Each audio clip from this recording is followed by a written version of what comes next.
Good evening, I am Amadin. Now tonight we'll be delving into the topic of youth development in Nigeria across all fields: tech, entertainment, politics, education. We'll be taking a look at how far we've come and how far we have left to go. Tonight I'm joined by the Senior Special Assistant on Entertainment to the Delta State Governor, Ifeanyi Okowa. I'm talking about Destiny Asen.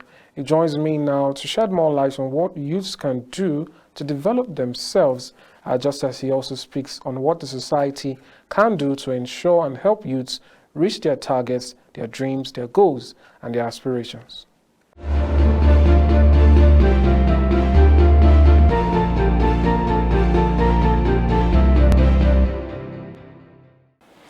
All right, Mr. Destiny Asen, good evening. Welcome back to Top Talk. Thank you, Bruno. It's good to have you back. So, like I said, the topic is youth development. But before we get into that, the last time we spoke, it was before the general elections. So I'd just like to know, how's it going with the party and all that? We are in court, and the judiciary will prove itself. Justice will come to play, so we are waiting. We are waiting. That's fair enough. All right, now let's to the main issue. The issue of youth development. We know there are issues affecting youths.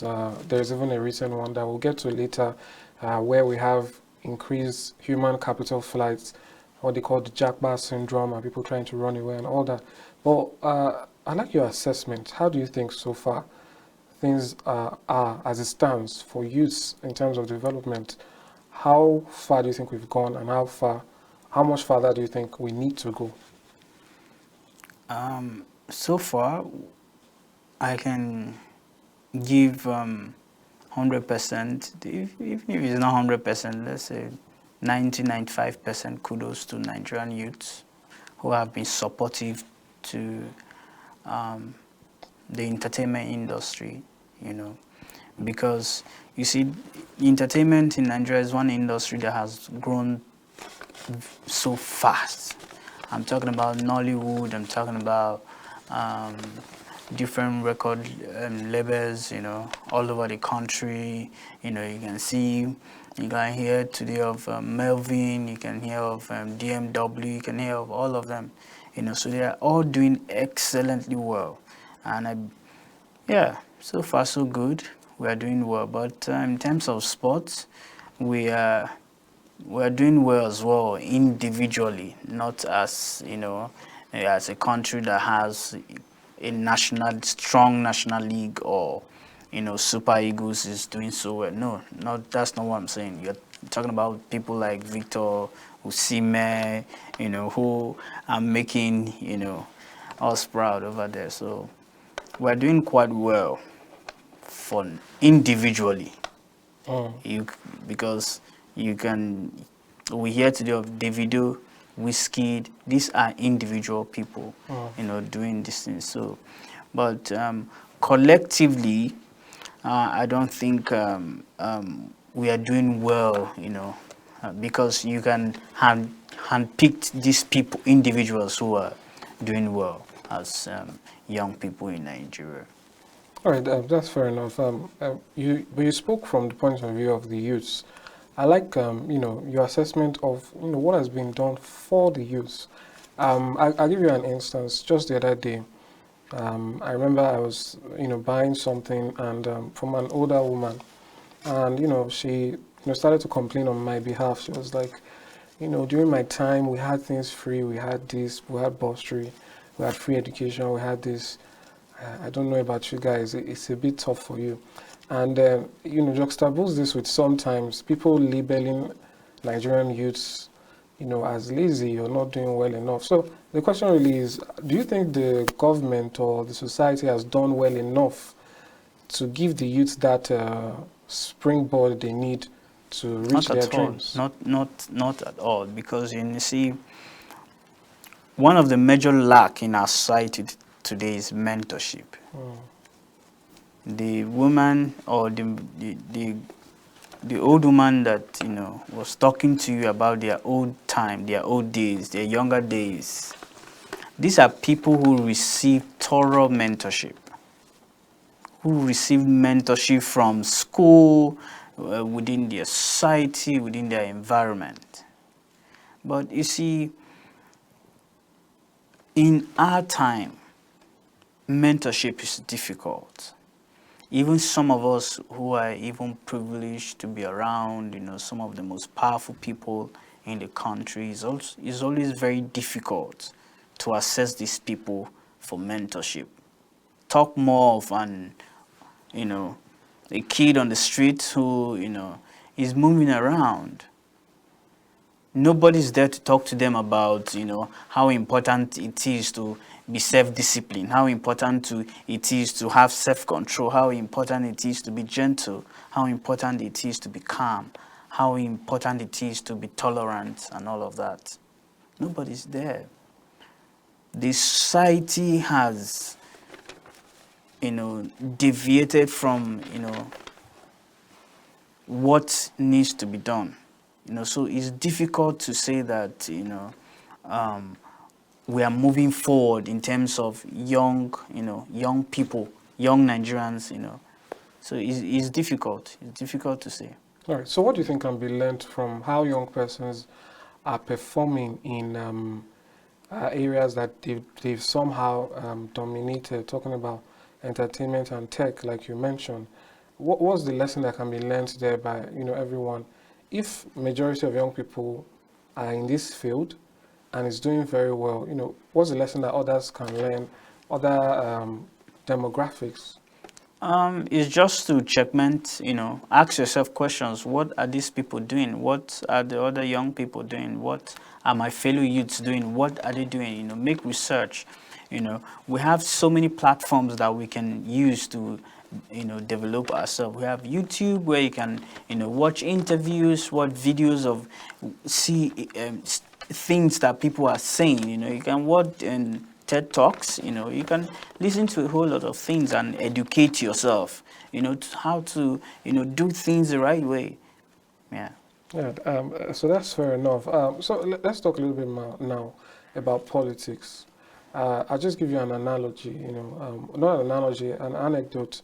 When certain persons, say for instance, Professor Patu Tomi and the Electoral College Director, Kunle Lawal, have been asked, why is Nigerian politics a certain way? They've said that those who have capacity or those who have the knowledge tend to see politics as a dirty game. So they stay away, and then you get a lot of people who are ready to play dirty, dominating. So that being said, for youths, They don't stay away. They don't stay away. They get in there and they forget what took them there. There's so many people in politics today who went in there, with the mindset that I'm going to change something. And they got there and forgot the vision they went into politics with. So it don't make it, it shouldn't be that politicians don't know what to do. The people who are Buhari knows what to do. He knows what's right. These are all intelligent people. For them to get to that level, it took time. It took experience. So you can't tell me that the people who are in politics, politicians are lunatics. No politician in Nigeria is a lunatic. They all know what to do. These are professionals. Some of them are big businessmen. Some of them are captains of industries. I'm telling you the truth. I've had conversations with numerous politicians in this country, and I can tell you that these people know what to do. They are very, very intelligent people. So how do we lure, pardon the language, youths into politics? Because they keep saying it as a dirty Youths, game. young people need to get involved. Nobody's going to come to your house, or it's not old time military, when maybe I read some things in the Biafra war, when they used to come to your house and drag you to come into the army and all of that. No, politics is not that way. You have to indicate interest. Young people need to bring themselves out. the opportunities are there for everybody to, yeah. What Nobody about came to me. I went to them, mm, and now, I'm an asset. mm. What about the economic aspect to it? I remember, some veterans saying that one of the biggest issues that youths face is the economic, what I call it, involvement or investment. That someone who has more than you will definitely have a bigger say than you will. So if you try to come into politics, they're going to be met with money bags who can easily, like you said, people went into politics with good intentions, but then they are swayed along the way. So in the meantime, as youths are not the richest or the wealthiest or with the most economic power, how do you think they can navigate while, avoiding these pitfalls of being bought over? No, politics is beyond money. Mm. Politics is way beyond money. So if you look at politics with the money, perspective, you will be getting it wrong. Politics is way beyond money. You know, you should aim at what you are coming there to give out. So if you look at that, you will be able to prosper within the political space. But if you go within go to the political space with the aim of enriching yourself, making money, and all of that, you will be getting it wrong. And at the end, you will just be, you'll be messing yourself up. And that's why today you hear this social person stole like 2.8 billion naira, 2 point this, 2, so this, they never went there with the intention of becoming whatever they became, within that space. Some of them went there with very good intention, but they later forgot what took them there. So that's where you go astray. You can as well go into politics if you are consistent with the vision, with what is taking you in there. I believe you'll be able to change a whole lot of things. No, that's fair enough. Let's talk about what you can actually provide. Like you said, you're an asset now to your team and your own region. So what can youths have in mind that they are bringing to the table? I say this because of, we're expected, or youths are expected to be new age, thinking of new things, innovations and all that, particularly because even in 2023, sometimes we see empowerment programs where keke napeps are being shared, tricycles and, stuff like that. Not that it's completely bad because taking the state of the nation into account, sometimes those can work. But people are expecting, what can young people bring that takes these kind of things to the next level? Now, this is where self-development comes in, personal development. If a state governor is having a youth empowerment program and he looks at someone like you, there's no way he'll be giving you a keke to go and drive to make money. If a governor looks at me, there's just no way that he'll be giving me a keke to go and drive. It all ties down to the person, you as a young person, ties down to you. What do you want? If you keep yourself within the space of someone who, if you limit yourself, you will get keke. If you upgrade yourself, if you develop yourself, you may get a laptop, you may get an iPhone, you may get a car.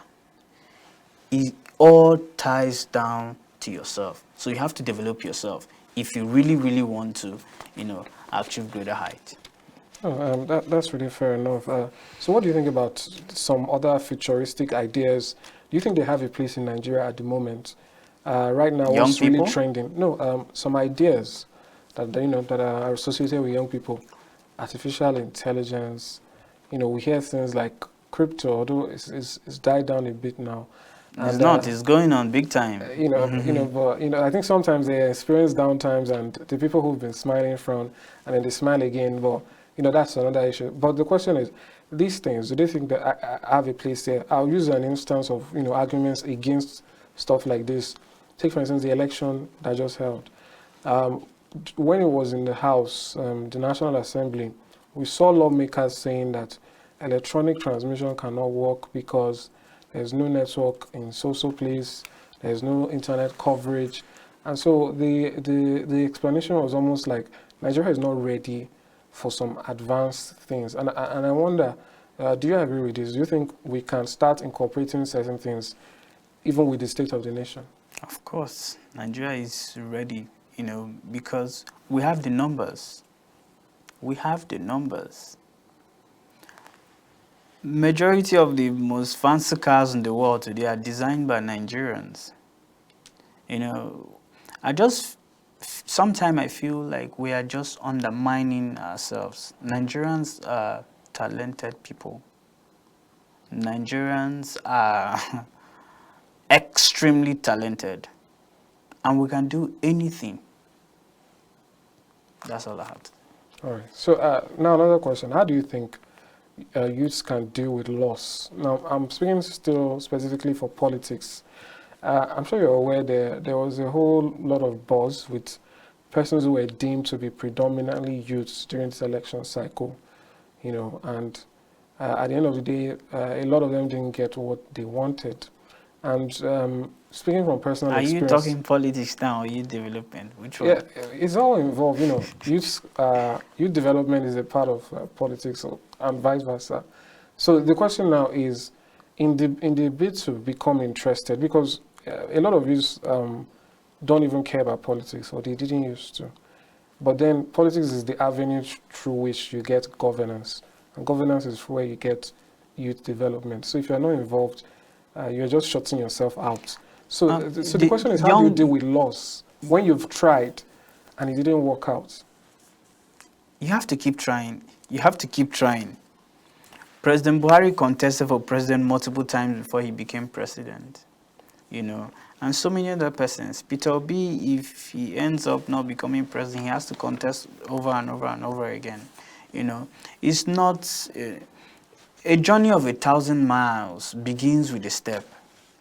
You can't just wake up and just become a governor or become a president or become a minister. No, it has to. It's a process. You have to be ready to go through that process. And when you're talking about and technology and how lawmakers were talking about arguing about the beavers and all of that, Nigeria is a very big nation that anything can work. Whatever we want to do in Nigeria, we have the capacity to do it. I can tell you that for free. Yes, we are still behind because we haven't started utilizing technology, AI, and all of that. But with time, we'll be choiceless. But I wish we will start early, because by the time we realize that we are behind, we'll be trying to catch up. And, at that point, we'll be spending so much money because this tech will become very expensive. Tech is one of the most expensive industry at the moment, and it's getting expensive every now and then because the demand is high. Countries who understand the importance of technology are already making good use of it. It's just here in Nigeria that, we are yet to, but I just pray and hope that the next administration, utilizes technology very well. All right, so we've talked a lot about what young people can do, but they're not the only stakeholders involved here. So I'd like to get your advice really for older persons who, for the most part, occupy most of the spots or the positions that young people aspire to. How do you think, they can enable this happen? Let them give young people access. There's so many opportunities in government. There's so many opportunities in all of these ministries. There's so many opportunities. Ministry of Foreign Affairs, Trade and Investment, Finance. There's so many opportunities. all of these ministries, different MDAs, different government parastatals, there are so many opportunities. And if I just hope that the next administration will, ensure that these ministries give these opportunities to young people. There's so many opportunities in Bank of Industry, Nemzim Bank, and so many of these places for young people.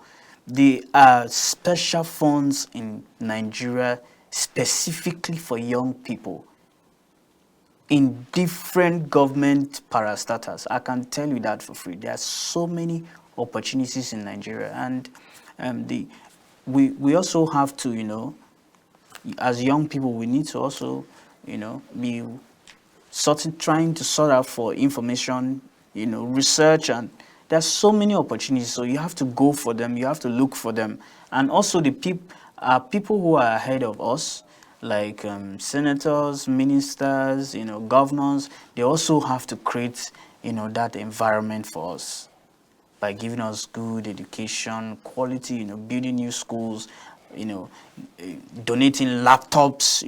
Some young people in Nigeria, all they need to succeed is just a cell phone.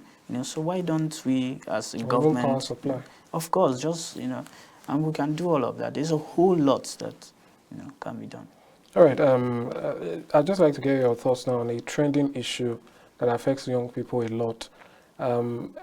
Just I think some days ago, the UK, started enacting like a policy or policies to kind of curb immigration to the UK, wherein they were preventing people who come to the UK to study and perhaps get permanent stay from bringing their spouses or their family to the UK. And this is all in a bid to reduce, their population explosion. So I'd like to get your thoughts. During this saga, a person of Nigerian descent, who is also a UK citizen, who is like a second generation, his parents emigrated, and then he's grown up there. And when he was asked, he said, we get these skills and sometimes we take them back home. So I'd like to get your thoughts about this Jackpot syndrome. Is there any positive to it? Because what people see, even the National Assembly right now is trying to pass a bill where doctors cannot leave the country except they've practiced for 5 years or so here. So the question is there any positive aspects to this where Nigerians are moving in droves? Or do you think, it's a thing where they should believe in the country and, work from here to build it? Yeah, but it will take time. It will take a lot of time, to have Nigerians come back to build, Nigeria. You see, Nigeria is a very beautiful and blessed country that, if properly organized, everything will be working fine. Nigeria has everything. Do you know what Nigeria needs to do? Nigeria just needs to organize Nigeria. All we need to do is to organize Nigeria. Look, every country in the world is corrupt. Every single nation in the world is corrupt. The only difference is these countries are organized. Things are moving. People, the corporate world is working, perfectly well. And people who are even, stealing. Sometimes in these advanced countries, they make it look like, is normal. You don't see, they hide it. They pretend. It's the corporate world. Why are we not seeing that these advanced countries are corrupt? It's because their society is organized. Our country is too disorganized. That's the only problem we have. And if we are able to organize our country, I believe that our Nigerians and the diaspora will, So who do you think is responsible for that organization? Nigerians. Oh. It's not just the government. We as Nigerians need to organize ourselves. You know, you look just at the story you're talking about. One single Nigerian made a statement, and the whole country is almost on fire.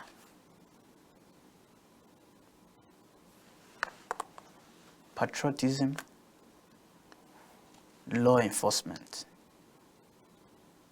Nigerians need to be patriotic. Nigerians need to love Nigeria. And the law enforcement agencies need to also enforce laws. Yes, there's freedom of speech and all of that, but it should be curtailed. Nigerians should be cautioned with the kind of things they say out there because of the image of the country. For the sake of the image of the country, you know. It has, he has apologized, I've been following up, but it has really, really demarcated, you know, Nigerians. But do you think we can also learn a thing or two from that? Saying positive things, putting Nigeria in a good light, even if sometimes we might not truly feel it. Do you think it helps in any way? The story says Nigerian students go to the UK and bring their family members. Yes. This has been happening. The UK government is aware that this has been happening. They should be aware. There's nothing that will be happening and they will not know. It's because an individual came up and mentioned it. That is why they placed the ban on it. If he had kept quiet. So. All right, that's fair enough. Thank you so much, Honorable Destiny Asen. I'm not an honorable. My name is Destiny Asen. Mr. Destiny Asen, thank you so much. But you know, at the rate you are going, it shouldn't be too long now before we see that. Thank you so much for coming. It was a pleasure having you. Thank you very much, brother. Thank you.